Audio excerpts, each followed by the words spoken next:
ஹாய்ங்க. எல்லாத்துக்கும் வணக்கங்க. இன்னைக்கு பார்த்தீங்கன்னா, என்ன டாபிக்ன்னு பார்த்தீங்கன்னா, உண்மையிலேயுமே ரொம்ப ரொம்ப இன்ட்ரஸ்டிங்கான டாபிக்ங்க. சூப்பர்பான சுவாரஸ்யமான டாபிக்கா தான் இருக்க போகுதுங்க. என்னன்னு பார்த்தீங்கன்னா, மாமியார், மருமகள் குள்ள அந்த உறவுகள் எப்படி இருக்கணும்? அவங்களுக்குள்ள வர பிரச்சனைகள நம்ம எப்படி சமாளிச்சு வரணும்? அப்படிங்கிறத பத்தி தான் இந்த வீடியோல நான் ஷேர் பண்ணியிருக்கேங்க. என்னோட லைஃப் பார்த்தீங்கன்னா, 15 இயர்ஸ் ஆஃப் டுகெதர்னஸ் தாங்க. என் ஹஸ்பண்ட் கூட இருந்தது நாட்களும், மாமியார் கூட இருந்த நாட்கள் எல்லாமே ஒண்ணுதாங்க. 15 இயர்ஸா அவங்க கூடவே தான் நான் இருக்கேன். அந்த 15 இயர்ஸ்ல என்னோட எக்ஸ்பீரியன்ஸ், என்னோட அனுபவங்கள், அவங்க கிட்ட இருந்து நான் கத்துக்கிட்ட பாடங்கள், அவங்களுக்கு எனக்கு வர பிரச்சனைகள நான் எப்படி சமாளிச்சு வந்தேன், அப்படிங்கிறத பத்தி தான் என்னோட ரியல் லைஃபோட எக்ஸ்பீரியன்ஸ் தான் உங்ககிட்ட ஷேர் பண்ண போறேங்க. வீட்டுக்கு வீடு வாசப்படி மாரி தாங்க இந்த மாமியார், மருமகள் உறவு. எல்லா வீட்லேயுமே கண்டிப்பாக மாமியார் மருமகளுக்கு ஒரு கிளாஷ் இருந்தே தான் தீருங்க. கண்டிப்பாக ஒரு சின்ன சண்டையாவது இருந்தே தான் தீரும். மனசுக்குள்ள ஒரு ஓரத்துலையாவது அவங்கள பற்றி ஒரு தப்பான எண்ணங்கள், தப்பான புரிதல் கண்டிப்பாக எல்லா வீட்லேயுமே இருக்கதாங்க செய்யும். அதை நம்ம எப்படி அண்டர்ஸ்டாண்ட் பண்ணி நல்ல விதமாக லைஃப்பை ஸ்மூத்தாக கொண்டு போகிறோங்கிறதுல தான் இருக்குங்க. இப்போ யோசிச்சு பாருங்க, ஹஸ்பண்ட் அண்ட் ஒய்ஃப்குள்ளேயே எல்லாமே பெர்ஃபெக்டாக இருக்கிறது இல்லை. அதே மாதிரி தான் அம்மா பொண்ணு, அப்பா பையன், எல்லா அண்ணன் தங்கச்சி எல்லா உறவுகளுமே பெர்ஃபெக்டாக நம்மளுக்கு அமையறது இல்லை. ஆனால் நம்ம அதை அண்டர்ஸ்டாண்ட் பண்ணிட்டு இன்பர்ஃபெக்ஷனை பெர்ஃபெக்டாக எப்படி கொண்டுட்டு போகிறோமோ அதே மாதிரி தான் மாமியார் மருமகள் உறவுங்க. நம்மளுக்கு பெர்ஃபெக்டாக அமையறது இல்லை. ஆனால் நம்ம அதை எப்படி அண்டர்ஸ்டாண்ட் பண்ணிட்டு அவங்க எப்படி, நம்ம எந்தெந்த இடத்துல விட்டு கொடுத்து போகணும், அவங்க ரொம்ப பேசும்போது நம்ம அதை எப்படி இக்னோர் பண்ணிட்டு நம்ம பாட்டு கண்டுக்காம போகிறது அப்படிங்கிறதுல தான் இருக்குங்க. அந்த ஒரு விஷயம் நம்ம அவங்கள புரிஞ்சுக்கிட்டாலே நம்ம லைஃப் நல்லா ஸ்மூத்தாக போகுங்க. அவங்க வயசில் பெரியவங்க, எப்படியும் 60+ தான் இருப்பாங்க மாமியார் எல்லாருமே. அவங்களுக்கு நம்ம அட்வைஸ் பண்ணுறதை ஃபஸ்ட்டு விட்டுறோணுங்க. ஏன்னா அவங்க 60 வயசு வாழ்ந்திருக்காங்க. அவங்களோட அனுபவங்கள் கண்டிப்பாக வேறையாக தான் இருக்கும். அதனால் நம்ம அவங்களுக்கு அட்வைஸ் பண்ணும்போது அவங்களுக்கு சுத்தமாக பிடிக்காது. அவங்களுக்கு அட்வைஸ் பண்ணுறதுக்கு அந்தளவுக்கு மெச்சூரிட்டியும் நம்மளுக்கு இருக்காது. வி ஆர் நோபடி அவங்களுக்கு அட்வைஸ் பண்ணுறக்கு. அதனால் பார்த்திங்கன்னா நம்ம தான் சின்ன சின்ன விஷயத்துக்கெல்லாம் மாற்றிக்கணும். சரி, ஓகே, அவங்க பண்ணட்டும், பிடிக்கட்டும்ட்டு நம்ம சின்ன சின்ன விஷயங்கள் நம்ம தான் சேஞ்ச் பண்ணிக்கணும். ஏன்னா நம்ம லைஃப் ஹாப்பியாக இருக்கணும்னா கண்டிப்பாக நம்ம சேஞ்ச் பண்ணிக்கிறது தப்பே இல்லை. நம்ம மாறினாதான் நம்ம குழந்தைகளையும் நம்ம கண்டிப்பாக சந்தோஷமாக வச்சுக்க முடியும். இல்லாட்டி நம்ம டென்ஷனை அவங்க கிட்ட காட்டி நம்ம லைஃபே ஒரு மாதிரி ஸ்ட்ரகிளாக தான் போகுங்க. அதனால் புரிஞ்சுக்கிட்டு விட்டு கொடுத்து போகிறதுல தப்பே இல்லைங்க. ஒரு சில வீட்டில் பார்த்தீங்கன்னா இந்தியா பாகிஸ்தான் போர் கூட முடிஞ்சிடும். ஆனால் சில வீட்டில் இந்த மாமியார் மருமகள் பிரச்சனை தீரவே தீராதுங்க. பீஸ்ஃபுல்லாக இல்லாமையே கொண்டுட்டு போவாங்க. 1000ல் ஒருத்தர் தான் ரொம்ப ஒற்றுமையாக இருப்பாங்க. இப்போ புதுசாக கல்யாணம் ஆனவங்க கிட்ட போயிட்டு 3வது மனுஷங்க சொல்லுவாங்க, மாமியாரை அம்மாவாக நினச்சிக்கோ அப்படிம்பாங்க. மாமியார் கிட்ட போயிட்டு மருமகளை உன் பொண்ணு மாதிரி பார்த்துக்கோன்னு சொல்லுவாங்க. இதெல்லாம் சும்மாங்க, வாய் வார்த்தைக்கு தான் சொல்லலாம். ஆனால் கண்டிப்பாக அந்த மாதிரிலாம் நம்மளால இருக்கவே முடியாது. மாமியார் மாமியாராக மட்டும்தாங்க இருக்க முடியும். நம்ம மருமகள் மருமகளாக தான் மட்டும்தான் நடந்துக்க முடியுங்க. இந்த மாமியார் மருமகள் சண்டையில் பார்த்தீங்கன்னா மெயினாக இப்போ ஒரு பாவப்பட்ட ஜீவன் யாருன்னு பார்த்தீங்கன்னா நம்மளோட கணவன் தாங்க. நம்ம ஹஸ்பண்ட் தான் ரொம்ப ரொம்ப பாவப்பட்ட ஜென்மங்க. இப்போ ஏதாவது ஒரு பிரச்சனை வருதுன்னா நம்ம 2 பேரும் தனியாக இருக்கும்போது, மாமியார் மருமகள் தனியாக இருக்கும்போது ஒரு பிரச்சனை வருதுன்னு வைங்களேன், அவர் எப்போ வருவாருன்னு பார்த்துட்டே இருந்து மத்தனம் கொட்டுற மாதிரி அவங்கக்கிட்ட போயிட்டு நம்மளும் சொல்ல, இது அத்தை பண்ணாங்க, அப்படி பண்ணாங்க, இப்படி பண்ணாங்கன்ட்டு அவங்களும் எப்படா மகன்கிட்ட சொல்லலாம் அப்படின்ட்டு சொல்லுவாங்க. மத்தன மாதிரி 2 பக்கம் இடி வாங்குறது அவங்க தாங்க. உண்மையிலையுமே அவன் ரொம்ப பாவம். என் விஷயத்தில் பார்த்தீங்கன்னா அவர் முதல்ல இருந்தே கழுவற மீனில் நழுவற மீனாக தான் இருந்திருக்காருங்க. அதனாலேயே என்னமோ தான் இந்த 5 வருஷம் அவங்கள நான் கொஞ்சம் கொஞ்சமாக புரிஞ்சுக்கிட்டு இவ்வளோ தூரம் நான் அவங்களோட ட்ராவல் பண்ணிட்டு வரக்கு அந்த மனுஷனும் ஒரு வகையான காரணங்க. உண்மையிலேயே அவர் ஒரு ஜென்டில்மேன் தான். நம்ம பார்த்தீங்கன்னா நம்ம அவங்கக்கிட்ட அதை சொல்லி நம்ம ஹஸ்பண்ட் கிட்ட இப்படி அத்தை செஞ்சாங்க அப்படி செஞ்சாங்கன்னு சொல்லி போய் ஏமா நீ அவளை அப்படி சொன்ன இப்படி சொன்ன அப்படின்னு அவங்கள கேள்வி கேட்க வச்சு பார்க்குற கஷ்டம் இருக்குது பாருங்க. அதை நம்ம பார்த்து ரசிக்கணும்னு நினைக்கிற ரொம்ப ரொம்ப தப்புங்க. உண்மையிலேயே அந்த தப்பை செஞ்சிடாதீங்க. ஏன்னா வந்துட்டு ஒரு பையன் வந்து அம்மாவை போய் கேள்வி கேட்குறதுங்கிறது வந்து ரொம்ப ரொம்ப பாவங்க. நம்ம அம்மா மாதிரி தான் அவங்களும் அவங்க பையனை வளர்த்துருப்பாங்க, ரொம்ப கஷ்டப்பட்டு தான் வளர்த்துருப்பாங்க. இப்போ நம்மளோட லைஃப்பில் பார்த்திங்கன்னா நம்ம குழந்தைய வந்து ரொம்ப சோஃபிஸ்டிகேட்டடாக தான் வளர்த்துறோம். எல்லாமே நமக்கு இருக்குது. ஸ்கூலும் சரி, ஓரளவுக்கு எல்லாமே அடிப்படையும் எல்லாமே நம்ம அத்தை மாமாலாம் தான் சம்பாரிச்சு வச்சுருக்காங்க. அதை நம்ம வந்து மெயின்டைன் பண்ணிட்டு வரோம். இதே அந்த காலத்தில் அவங்க பசங்களை வந்து வளர்த்துறதுக்கு எவ்வளோ கஷ்டப்பட்டிருப்பாங்கன்னு நினச்சி பாருங்கள். ஒரு தண்ணி பைப் இருக்காது, கிணத்துல போய் தான் தண்ணி சேர்ந்திட்டு வருவாங்க. சமைக்கிறதுக்கு சிலிண்டர் இருக்காது, விறகெல்லாம் வச்சு தான் சமைப்பாங்க.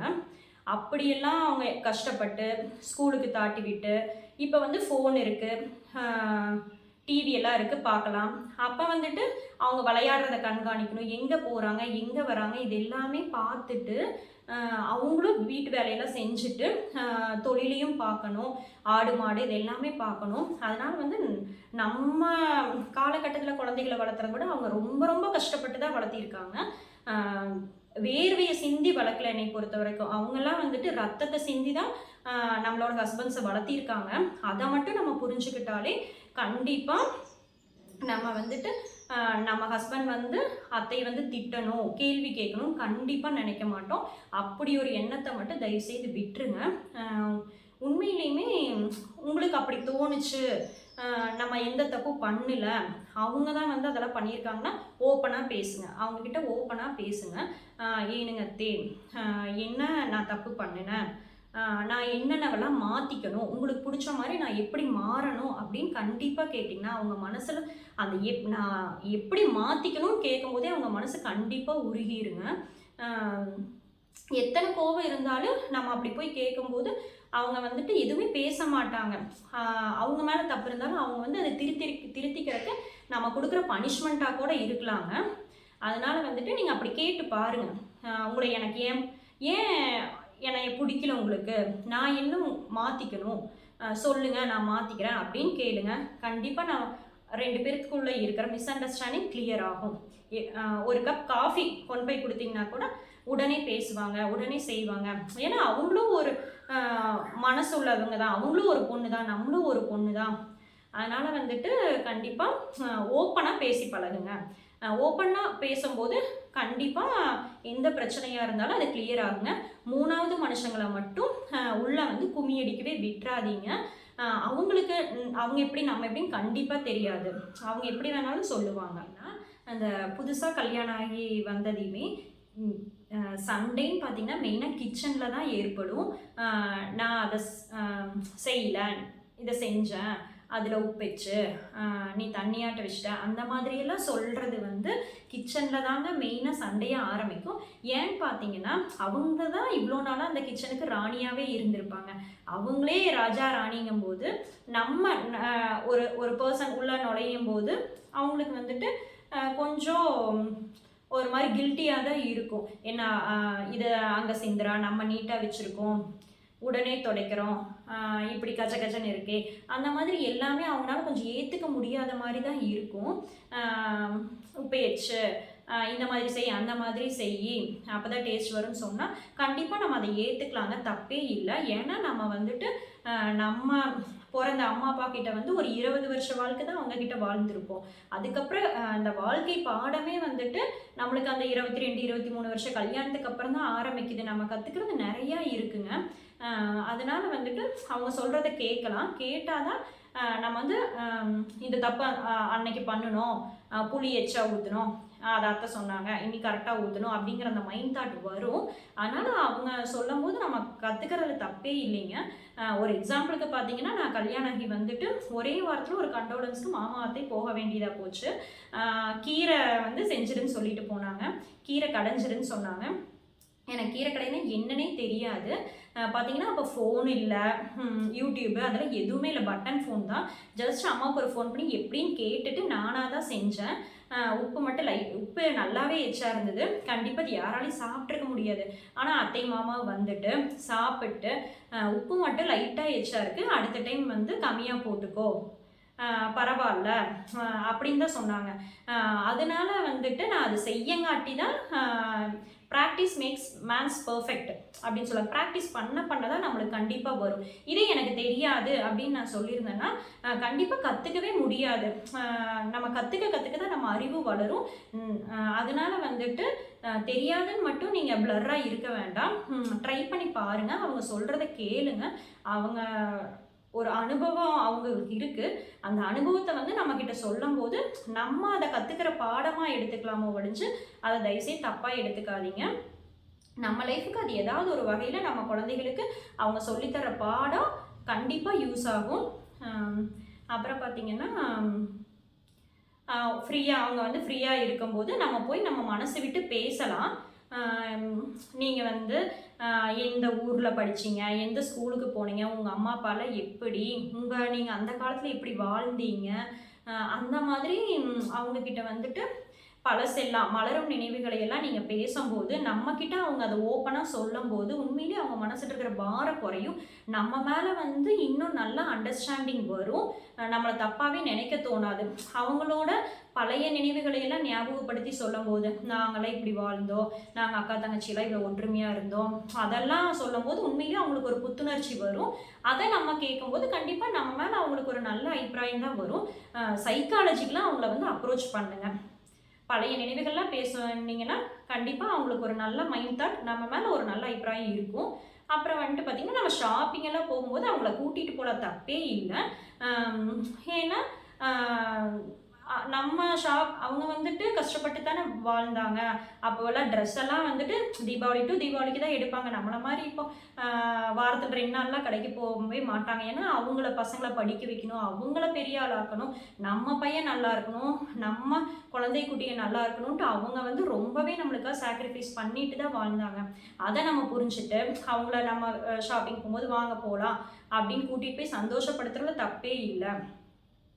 அவங்க ஒரு சாரீ எடுக்கும்போது கண்டிப்பாக அவங்களுக்கும் மனசு வரும், நீயும் ஒன்று எடுத்துக்கமா, நீயும் ஒரு சுடிதார் எடுத்துக்கோ அப்படின்னு கண்டிப்பாக சொல்லுவாங்க. ஏன்னா நம்மளும் ஒரு பொண்ணு தான், அவங்களும் ஒரு பொண்ணு தான். கண்டிப்பாக அதெல்லாம் வந்துட்டு நம்ம புரிஞ்சு நடந்துக்கணும். பார்த்தீங்கன்னா நம்ம வந்துட்டு மாதத்தில் ஒரு நாள் வந்து அவுட்டிங் போவோம். நம்ம குழந்தைகளோட ஒன்றா வெளியில் போய் சாப்பிட்டு வரலான்னு நம்மளுக்கு தோணும். அப்போ வந்து அத்தை கூட்டிகிட்டு போங்க. ஏன்னா வந்துட்டு நம்ம மட்டும் போகலாம் அப்படின்னு ப்ரைவசி எதிர்பார்க்காதீங்க. தயவுசெய்து அந்த 2 மணி நேரத்தில் நம்மளுக்கு என்ன ப்ரைவசி கிடச்சிட போகுது. அவங்கள கூட்டிகிட்டு போன சந்தோஷமும் நம்மளுக்கு இருக்கும். அவங்களும் வந்துட்டு நம்ம கூட வந்தாங்கன்னா அவங்களும் கண்டிப்பாக ஹாப்பியாக இருப்பாங்க. நம்மளுக்கு வந்துட்டு அவங்கள விட்டுட்டு போயிட்டோம், சரி அவங்க மட்டும் இருக்காங்களே அவங்கள விட்டுட்டு போயிட்டோம்ட்டு நம்மளும் அந்த கஷ்டத்துலேயே நம்ம குழந்தைகளையும் நல்லா பார்த்துக்க முடியாது. இதுவே கூட்டிகிட்டு போய் பாருங்களே, உண்மையிலே தனி சந்தோஷம் வரும், முழுமையான சந்தோஷமும் நம்மளுக்கு கிடைக்கும்.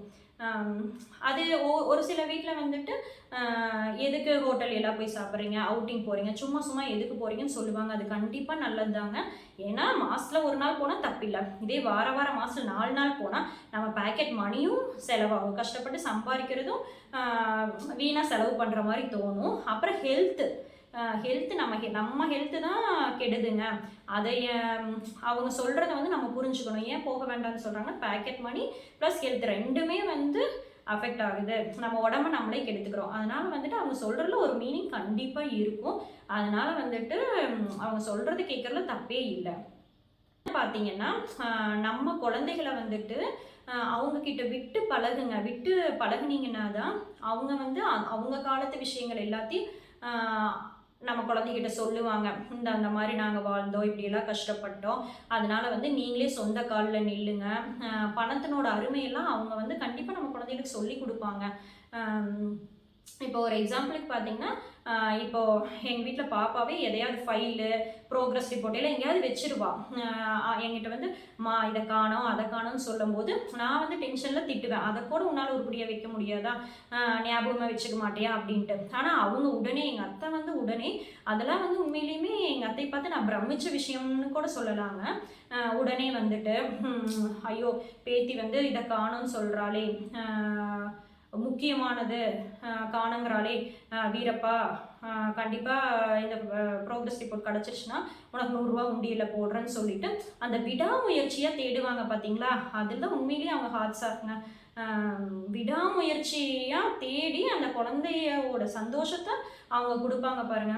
உண்மையிலேயே அதெல்லாம் எனக்கு ஒரு பிரமிச்ச விஷயம் கூட சொல்லலாம். நம்ம அசால்ட்டாக விட்டுட்டோம், நம்ம அசால்ட்டாக இருக்கோம். ஆனால் அவங்க வந்துட்டு அந்த பொருளினோட வேல்யூ மதிப்பு தெரிஞ்சு விடாமுயற்சியாக செய்கிறாங்கல்ல, அதில் தான் அவங்களோட அனுபவமே இருக்குது. ஆனால் நம்ம வந்து அவங்கக்கிட்ட கற்றுக்க வேண்டியது கண்டிப்பாக நிறையா இருக்குங்க. நம்ம வந்துட்டு சின்ன சின்ன விஷயத்த வந்து அவங்க வந்து கோவப்படுறாங்களா, பிடிவாதமாக இருக்காங்களா, பரவாயில்ல, நம்ம வந்து அதை அட்ஜஸ்ட் பண்ணிட்டு போகலாம். ஏன்னா நம்ம லைஃப் தான் நம்ம வந்து ஹாப்பியாக வச்சுக்கணும். நம்ம ஹாப்பியாக இருந்தால் தான் நம்ம ஹஸ்பண்டும் ஹாப்பியாக இருப்பாங்க. அவங்கள என் அத்தையை சந்தோஷமாக வச்சுக்கிட்டா தான் நம்ம ஹஸ்பண்டும் நம்மளை நல்லா பார்த்துக்குவார், நம்மளும் குழந்தைகளை பார்த்துக்க முடியுங்கிற அந்த லைஃப் சைக்கிளை வந்து புரிஞ்சுக்கிட்டிங்கன்னாவே ஆட்டோமேட்டிக்காக அவங்கள வந்து நம்ம ஹாப்பியாக வச்சுக்குவோம். சின்ன சின்ன விஷயங்களும் அட்ஜஸ்ட் பண்ணி போவோம். அப்புறம் நம்ம ஒரு ஃபங்க்ஷனுக்குலாம் போகிறோன்னு வைங்களேன், அவங்கக்கிட்ட ஒரு புரிதல் இருந்தால் தான் பாப்பா பார்த்துக்கோங்க, தம்பி பார்த்துக்கோங்க, நான் இந்த ஃபங்க்ஷனுக்கு போயிட்டு வரேன்னு சொல்லிட்டு அங்கேயும் போய் நம்ம வந்து நல்லா ஃப்ரீடமாக இருக்கலாம். அவங்க நல்லா பார்த்துக்குவாங்க, டேக் கேர் பண்ணிக்குவாங்கிற நம்பிக்கையில் நம்ம போய் ஃப்ரீடமாக இருக்கலாம். அதனால வந்துட்டு அவங்கள நம்ம பெருசாக எந்த குறையும் சொல்லாமல் நம்மளோட லைஃப்பை லீட் பண்ணிட்டு போகலாம். மெயினாக வந்துட்டு நம்ம கல்யாணம் ஆன புதுசில் நம்ம அம்மா வீட்டுக்கு போகிறோன்னு வைங்களேன், அங்கே வந்துட்டு அக்கம் பக்கத்தில் எல்லோரும் கேட்பாங்க, என்னென்னா உங்கள் அத்தை எப்படி, எங்கள் அத்தையும் இப்படி தான் இருந்து நான் இப்படி ஆகிட்டேன், அதனால நீ ஃபஸ்ட்டே எல்லாம் கரெக்ட் பண்ணிக்கோ, அது பண்ணிக்கோ, இது பண்ணிக்கோன்ட்டு அந்த 3வது மனுஷங்க, அந்த அக்கம் பக்கத்தில் நெய்பர்ஸ் எல்லாம் கேட்பாங்க பாருங்க. அப்போ வந்து நம்ம சகஜமாக எல்லாத்தையும் உளருவோம், இப்படி தான் அப்படி தான் அப்படின்னு சரளமாக கொட்டி தீர்த்துருவோம். ஆனால் அவங்க வந்து நம்மளை ஒரு பிரெயின் வாஷ் பண்ணி அனுப்பிடுவாங்க. நம்ம இங்கே வந்துட்டு அந்த மென்டாலிட்டியோடவே அவங்கக்கிட்ட வந்துட்டு பேசி பழகி சண்டை போடும்போது இன்னும் எச்சாதான் ரொம்பவே பிரச்சனையாகுங்க. அதனால் தயவுசெய்து யார்கிட்டையுமே 3வது மனுஷங்க கிட்டேயோ ரிலேட்டிவ்ஸோ நெய்பர்ஸ் கிட்டேயோ நம்ம மாமியாரை பற்றி தப்பாக என்றைக்குமே சொல்லாதீங்க. உங்களுக்கு தப்பாக தெரிஞ்சிச்சுன்னா மனசுக்குள்ளே இருக்கும், அது நாளடைவில் ஒரு சில நேரம் அவங்கள ஓகேன்னு ஏற்றுக்குவோம், ஒரு சில நேரம் இப்படி பண்ணுறாங்களேன்னு நினைப்போம். நம்மளே 2 மனசாக இருக்கும்போது அந்த 3வது மனுஷங்கிட்ட தயவுசெய்து நம்ம மாமியாரோட கேரக்டரை எங்கேயுமே பேசாதீங்க. இப்போ எங்கேயாவது சொன்னீங்கன்னா நம்ம முன்னாடி வந்துட்டு ஆமாம் அப்படிதான் இப்படி தான் சொல்லுவாங்க, ஆனால் நம்ம தாட்டி வந்ததே 4 பேர் 4 விதமாக தான் பேசுவாங்க. அதனால வந்துட்டு பெருமையாக சொல்லுங்கள். பெருமையாக எங்கள் அத்தை வந்து எல்லாமே நல்ல விதமாக கொண்டுட்டு போவாங்க, பாசிட்டிவாக கொண்டுட்டு போவாங்க, என்னை நல்லா புரிஞ்சுக்குவாங்கன்னு சொல்லி நல்ல விதமாக சொல்லுங்கள். அப்படி நல்ல விதமாக சொல்லும் போது அவங்களோட சொந்த பந்தங்கள் எல்லாமே ஓகே, பிரியா நல்லா வச்சுருக்கா, பிரியா நல்லா ஒரு நல்ல அபிப்பிராயம் இருக்குது அப்படிங்கும்போது நம்மளுக்கு அவங்க எல்லோரும் நம்மக்கிட்ட நல்லா ஒரு அப்ரோச் பண்ணும்போது நம்மளுக்கு ஒரு நல்ல மோட்டிவேஷனாக இருக்குங்க. இப்போ ஒரு ஃபங்க்ஷன்லாம் பார்த்தீங்கன்னா அத்தை நல்லா பார்த்துக்கோ அப்படின்னு சொல்லுவாங்க. ஏன் அதை சொல்கிறாங்கன்னு நான் நினைப்பேன்னா, இதே நல்லா பார்த்துக்கல அப்படின்னா கண்டிப்பாக யாரும் வந்து நம்மக்கிட்ட சொல்ல மாட்டாங்க. நான் நல்லா பார்த்துக்கிறனால தான் உன்னை விட்ட யார் இருக்கிறா, நீ நல்லா பார்த்துக்கும் போது எனக்கு உண்மையிலுமே அது ஒரு ரொம்ப மோட்டிவேஷனாக இருக்கும். ஓகே, நம்ம நல்லா பார்த்துக்கிறோம், இன்னமும் அவங்கள நல்லா பார்த்துக்கணும் அப்படிங்கிற ஒரு ஒரு மோட்டிவேஷன் எனக்குள்ளேயே நான் வரும். நானாகவே நான் மோட்டிவேட்டாக எடுத்துக்குவேன். என்னை பார்த்து இன்னொருத்தர் மோட்டிவேட் ஆகணும், அவங்க பிரியா மாதிரி நம்மளும் வந்து மாமியாரை நல்லா வச்சுருக்கணும் அப்படின்ட்டு கண்டிப்பாக என்னை பார்த்து மோட்டிவேட் பண்ணணும்னு நான் நினைப்பேன். அப்புறம் வந்து பார்த்தீங்கன்னா அவங்களுக்கு உடம்பு சரியில்லைன்னா அடுத்த நிமிஷமே என் ஹஸ்பண்ட் கூட நான் ஃபோன் பண்ணி இந்த மாதிரி அத்தைக்கு நல்லாலையும் சொல்லவே மாட்டேன். உடனே நானாகவே வண்டி எடுத்துகிட்டு கூட்டிகிட்டு போய் பார்த்து பிளட் டெஸ்ட் எது வேணாலும் நானே பார்ப்பேன். ஏன் அப்படின்னு பார்த்தீங்கன்னா, நம்ம அம்மா அப்பா இப்போ உடம்பு சரியில்லாமல் படுத்திருந்தாங்கன்னா அடுத்தவங்களை எதிர்பார்ப்போமா, ஐயோ அம்மாவுக்கு இப்படி நல்லா இல்லையேன்னு உடனே கூட்டிகிட்டு போவோம். அந்த மாதிரி தான் அவங்களும் மனுஷங்க தான், அவங்களும் நம்ம ஹஸ்பண்ட் பார்த்தா அம்மா தான், அவங்களும் கஷ்டப்பட்டு தான் வளர்ந்துருக்காங்க. உண்மையிலே வந்துட்டு நம்ம இந்த ஒரு ஜென்மம் தான், அதையவே வந்துட்டு நல்லா நம்ம கொண்டுட்டு போகலாமே. நம்ம லைஃப்பை ஹாப்பியாக வச்சுக்கணும்னா அவங்கள நல்லா பார்த்துக்கிட்டாதான் நம்ம லைஃபு ஹாப்பியாக போகும். அதனால் கண்டிப்பாக வந்து அவங்கள அவாய்ட் பண்ணாதீங்க, நல்லா வச்சுக்கோங்க. நம்ம எந்த விதத்துலையும் குறைஞ்சு போக மாட்டோம். இதெல்லாம் வந்துட்டு பார்த்தீங்கன்னா, சின்ன சின்ன அட்ஜஸ்ட்மெண்ட்டு. அவங்ககிட்டயும் நிறைய பாசிட்டிவ்னஸ் இருக்கும். ஒரு சில நேரம் மட்டும் அந்த மாரி நடந்துக்கிறாங்கன்னா, நம்ம அந்த பாசிட்டிவ யோசிக்கணும். ஓ! அன்னைக்கெல்லாம் அத்தை இது நல்லா செஞ்சாங்கல்ல, குழந்தைகள நல்லா பார்த்துக்கிட்டாங்க. அதனால அவங்களுக்குள்ளேயும் ஒரு நல்ல மனசு இருக்கு அப்படிங்கிறத நம்ம புரிஞ்சுக்கிட்டாலே, நம்ம வந்து உடனடியா போய் அவங்க கிட்ட பேசுவோம். 2 பேருமே ஒண்ணுக்குள்ள ஒண்ணு மிங்கிள் ஆயிக்குவோம். இதே வந்துட்டு என் லைஃப் வந்துட்டு ஒன்னாவே போகங்காட்டி இந்த மாதிரி போச்சு. இதே வந்துட்டு தனி குடுத்தனம். நீங்க வேற பக்கம் இருந்தா, அவங்க வேற பக்கம் இருந்தாங்கன்னா, ஜஸ்ட் டெய்லி ஃபோன் பண்ணி பேசுங்க. ஃபோன் பண்ணி என்ன பண்ணீங்க? ஏது பண்ணீங்க? அப்படின்னு நம்ம குழந்தைகளையும் அவங்க கிட்ட பேச விட்டீங்கன்னா தான், அவங்களுக்கும் வந்து வாழ்றதுக்கு வந்து ஒரு பிடிப்பு கிடைக்கும். நம்ம பேரன், பேத்தி, நம்ம மக, மருமக அவங்க நல்லா இருக்கணும் அப்படின்ட்டு அவங்களும் அந்த ஆசையில தானே நாள் பொழுதுக்கு அலையிறாங்க. அதனால வந்துட்டு கண்டிப்பா நீங்க தனியா இருந்தாலும் அவங்க கிட்ட பேசுங்க. அவங்கள சந்தோஷமாவே வச்சுக்கோங்க. அவங்க எப்படி வேணாலும் இருந்துட்டு போகட்டும். நம்ம வந்து நம்மளாவே இருக்கலாம். நீங்க நீங்களாவே இருங்க. நம்ம ஒரிஜினாலிட்டி யாருக்காக எங்கேயும் விட்டு கொடுக்காதீங்க. கண்டிப்பா நம்ம சந்தோஷமா இருப்போம். இதெல்லாம் சின்ன சின்ன அட்ஜஸ்ட்மெண்ட்டுங்க. இதே வந்து பெரிய லெவலில் வந்துட்டு சீரியஸான ப்ராப்ளம்லாம் நிறையா வீட்டில் இருக்கும். சாப்பாடு போட மாட்டாங்க, ப்ரெக்னெண்ட்டாக இருக்கும்போது கண்டுக்க மாட்டாங்க, அம்மா அப்பா வந்து மரியாதையெல்லாம் பேசுவாங்க, ரெஸ்பெக்ட் கொடுக்க மாட்டாங்க. ஃபேமஸாக என்னென்னு பார்த்தீங்கன்னா, வரதட்சணை ஏன் போட்டுவல, அது போட்டுவல, இது போட்டுவலன்னு கேட்பாங்க. அந்த மாதிரி ரொம்ப சீரியஸான ப்ராப்ளத்துக்கெல்லாம் நீங்கள் வந்து கண்டிப்பாக தட்டி கேட்கலாம். உட்கார வச்சு அவங்களுக்கு மரியாதையாக பேசுங்க. ஆனால் மரியாதை வந்து ரொம்ப முக்கியம். அவங்க கிட்ட பேசும்போது ஏன் நீங்கள் வந்து உங்கள் பொண்ணாக இருந்தால் இந்த மாதிரி சாப்பாடு போடாமல் விடுவீங்களா? எங்கள் அம்மா அப்பா வந்து இந்த மாதிரி பேசுகிறீங்க, உங்கள் அம்மா அப்பா நான் பேசினா ஏற்றுக்குவீங்களா? அந்த மாதிரி சென்டிமெண்ட்டாக எப்படி பொறுமையாக பக்குவமாக அவங்கக்கிட்ட பேசணுமா பேசுங்க. அவங்களும் நம்மளை மாதிரி ஒரு பொண்ணு தான். அதனால வந்துட்டு கல்லும் கரையுங்கிற மாதிரி அவங்க மனசும் கரையும். அதை நம்ம எதிர்பார்த்து நம்ம கண்டிப்பாக நம்ம பொறுமையாக பேசினா கண்டிப்பாக நம்ம லைஃப் வந்து ஹாப்பியாக இருக்குங்க. டைவர்ஸு, சூசைடு அந்த மாதிரி போகிறத தவிர்த்துட்டு ஓப்பனாக அவங்கக்கிட்ட உட்காந்து நீங்கள் பேசி பாருங்கள். அவங்க மனசும் மாறும். அவங்கள ஹாப்பியாக நம்ம வச்சுக்கிட்டாதான் நம்மளும் ஹாப்பியாக இருக்கலாம், நம்ம குழந்தைகளும் ஹாப்பியாக கொண்டுட்டு போகலாம். உண்மையிலையுமே அது ஒரு தனி சந்தோஷம்தான் வைங்களேன், அவங்கள ஹாப்பியாக வச்சுக்கும் போது. இதெல்லாம் தாங்க என் லைஃப்பில் வந்துட்டு நான் கடந்து வந்த பாதைன்னே சொல்லலாம். இன்னமும் நான் வந்துட்டு அவங்கள நல்லா பார்த்துக்கணும், அவங்கக்கிட்ட இருந்து நிறையா கற்றுக்கணும் அப்படிங்கிற ஒரு ஆர்வம் என்கிட்ட நல்லா இருக்குது. அவங்களும் அப்படி தான் என்னை நல்லா தான் வச்சுக்குவாங்க, நல்லா தான் பார்த்துக்குவாங்க. இன்னுமே எங்கள் 2 பேர்த்துக்குள்ள ஒரு ஒற்றுமை வந்து அதிகமாகுங்கிற நம்பிக்கை இருக்குது. என் லைஃப்பை வந்து உங்ககிட்ட ஷேர் பண்ணதை வந்து உங்களுக்கு ஒரு ஜஸ்ட் ஒரு ஏதாவது ஒரு வகையில் உங்களுக்கு மோட்டிவேஷனாக இருக்கும்னு நான் நம்புகிறேன். அவ்வளோதாங்க. என் சேனலை ஃபஸ்ட் டைம் பார்க்குறீங்கன்னா கண்டிப்பாக சப்ஸ்கிரைப் பண்ணிக்கோங்க. அன்சப்ஸ்கிரைபர்ஸ் தான் நிறையா பேர் பார்க்குறீங்க. தயவுசெய்து எனக்கு சப்ஸ்கிரைப் பண்ணி எனக்கு சப்போர்ட் பண்ணுங்கள். அப்போ தான் வந்து எனக்கும் ஒரு மோட்டிவேட் ஆகி இன்ட்ரெஸ்டிங்கான வீடியோ போடுறதுக்கு எனக்கு ஆர்வமாக இருக்கும். இவ்வளோ நேரம் பொறுமையாக கேட்டதுக்கு ரொம்ப ரொம்ப தேங்க்ஸுங்க. இன்னொரு இன்ட்ரெஸ்டிங்கான வீடியோவில் மீண்டும் நாளை சந்திக்கலாம். I like you ஆல்ங்க.